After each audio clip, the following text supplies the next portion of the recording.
Necho, she is from... Woo! All good. We've got Necho, who is from Open Doors Youth Service.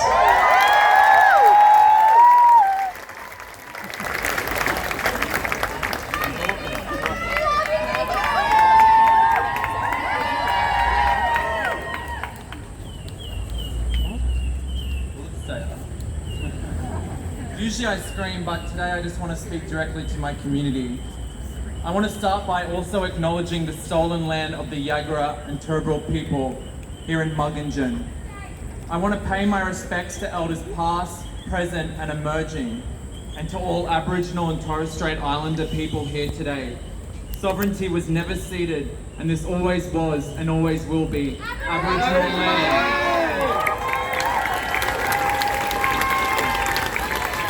We know there are endless genders and identities beyond Western understandings. There is no trans liberation under colonization, and as a trans community, we must stand in solidarity with sovereign Aboriginal people all over the world.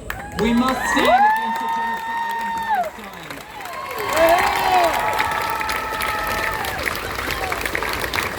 As a proud trans woman, like many members of our community, I am heartbroken.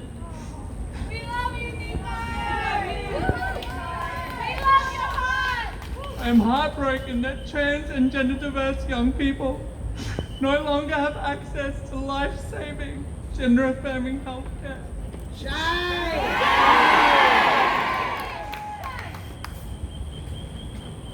We love you, trans kids! I am shocked and scared and angry that this is how young people in our community are being treated.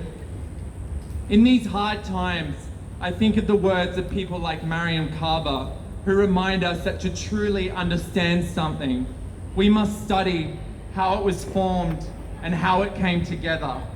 These words remind me that the trans community has always been about freedom and liberation of our genders, identities, and ways of being in the world. It has never been about acceptance in the eyes of hate. It's always been about trans justice.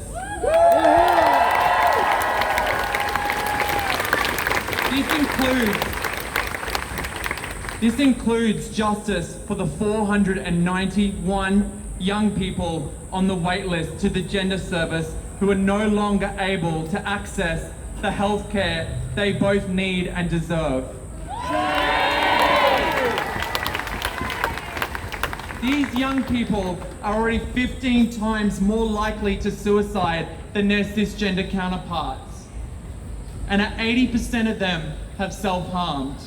Pausing healthcare is going to take lives. It's not a question of when, it's not a question of if, but when.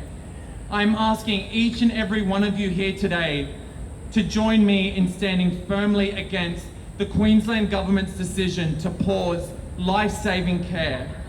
What people must know that this care is not a nice to have, it is life-saving care. What we know is that many of these children and young people will not survive to see the end of the 10-month review. We all must stand for the right of children and young people to live the safe and joyful lives they deserve. How much longer will trans young people be negatively portrayed in the media? How much longer will our lives and experiences as people be used to win votes and culture war debates? Look around you, look at our community.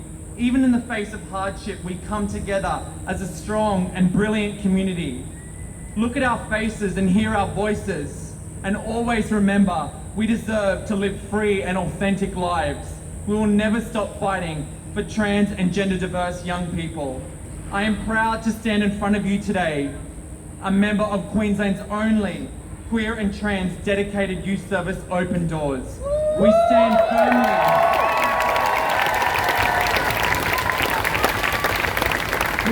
firmly in our stance of advocacy and support for trans young people. Open Doors is built on the values of justice, community and authenticity. These are all things that trans young people deserve.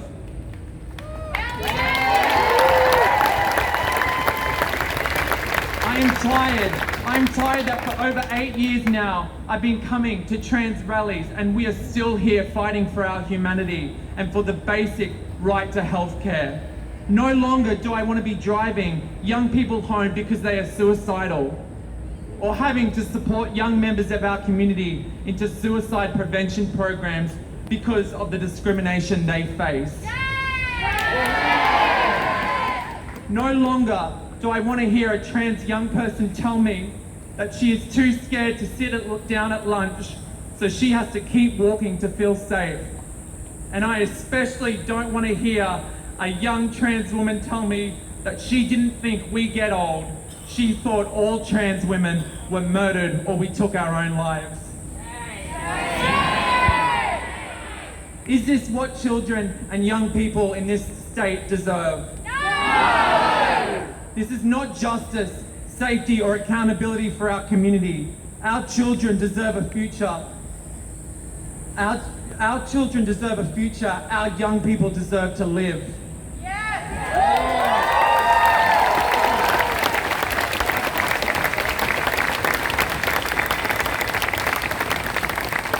When I hear the statistics about the rates of suicide and self-harm amongst trans young people, I reflect on the times in my own life, like many members of our community here today, how close I came to being one of these statistics. When I was told I could no longer work in education because I was transgender. Or when I was assaulted on the street and had my belongings thrown in the middle of the road because of my gender. In these awful moments, it's community, family, and friends that got me through. In these hard and challenging times, I reflect on our strong history of resistance and community, the reference points we draw on, and how we stand firm and proud in who we are. I think about the absolute strength of trans and gender diverse leaders. Look around, there's so many of us here today. Alfie, Allah, all of you are leaders in this community. I think about the Open Doors team who show up each and every day for their community with the passion and pride young people deserve. In these hard and challenging times, I reflect on what it means when we say trans justice and how this is found in Aboriginal Torres Strait Islander freedom, restoration and liberation, how it is bound in a free Palestine, because none of us are free until all of us are free.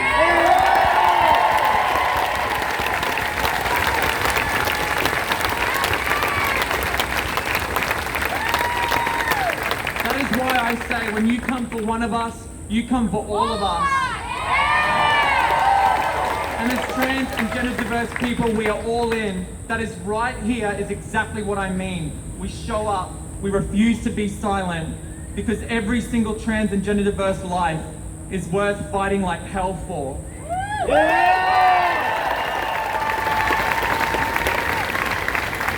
I want to leave you with the words of Joni Pitt-Cohen and Sophie Monk, because the first time I heard this read out loud, it gave me the strength to start my transition. These words remind me of the strength of community, that we come out today, tomorrow, and always. When times are hard, when times are good, but especially when times are hard. It reads, we clean each other's rooms when our siblings are too immobilized by depression to do it themselves. We check that everyone is fed, that everyone has a roof over their heads. We share warm beds and warmer cuddles. We sit in doctors' waiting rooms and the foyers of police stations, holding hands in a shared, understanding silence. We pool resources, sub each other's rents, and congratulate each other each and every day that we manage to get out of bed. We make Facebook groups for selfie sharing, just so that we can tell each other we are beautiful and important. We organize club nights where we can enjoy ourselves in relative safety.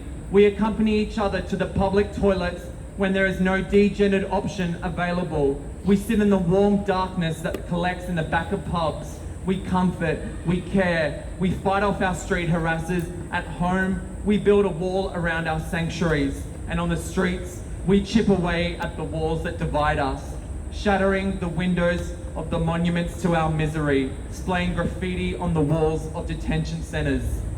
This reminds me that no one has the power to decide our genders and identities except us. We demand our justice, our liberation, and our freedom. And I want you to join me all now by saying, we don't need permission to transition. We don't need permission to transition. We don't need permission to transition. We're strong and firm in who we are. We know exactly who we are as people. Trans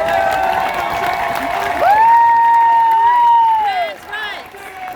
Trans rights! Trans rights! Trans rights! Trans rights! Trans rights! Trans rights! We come together when it gets hard. I'm so proud to be here with my community today. Thank you.